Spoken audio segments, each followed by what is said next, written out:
The statements we're about to show you are from the Holy Quran, and is said to be the official, unchanged, pure word of God, revealed over 1400 years ago.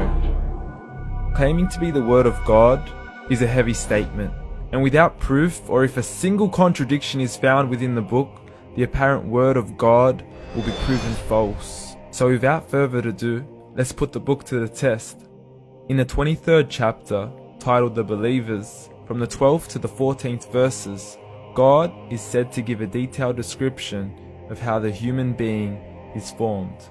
It begins by saying, "We then placed him as a sperm drop in a place of settlement, firmly fixed. Then we made the drop into a alaqa." We will translate this word very soon. "And then we changed the alaqa into a lump.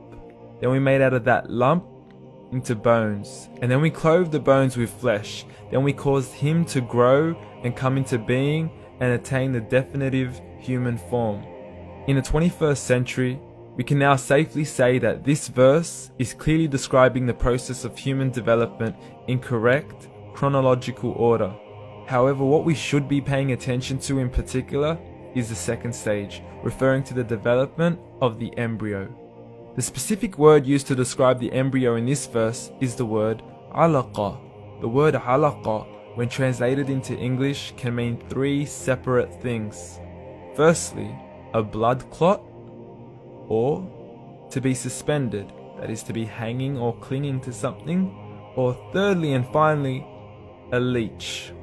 Now, all three definitions don't come anywhere near what we perceive to be the human embryo. So, why are these words used, and what significance do they share with the human embryo?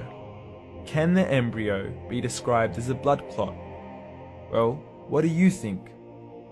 In the third week of embryonic development, a tubular heart joins with the blood vessels to form a primordial cardiovascular system, and by the end of the third week, the blood is circulating and the heart begins to beat on day 21. The first thing that comes to mind in regards to being suspended or hanging is the umbilical cord. But we can't use that example because we are simply referring to step 2, before the baby has even formed. But we now know today that the umbilical cord is formed from the connecting stalk. And the connecting stalk is formed as soon as the embryo is formed. The embryo's connecting stalk has even been described by John Allen and Beverly Kramer as an object to suspend the developing embryo in the extra-embryonic column. So an embryo is suspended and does have a strong resemblance with the blood clot. What on earth would an embryo have to do with a leech? Figure A shows the structure of an embryo at 25 days. Figure B shows a leech. Now please note once again that the embryo in this stage is no greater than the size of a kernel of wheat. This is an X-ray of the embryo at 22 days. This is the internal structure of a leech. It's mind-blowing stuff, but you still haven't seen anything yet. This is the head of the embryo at 22 days.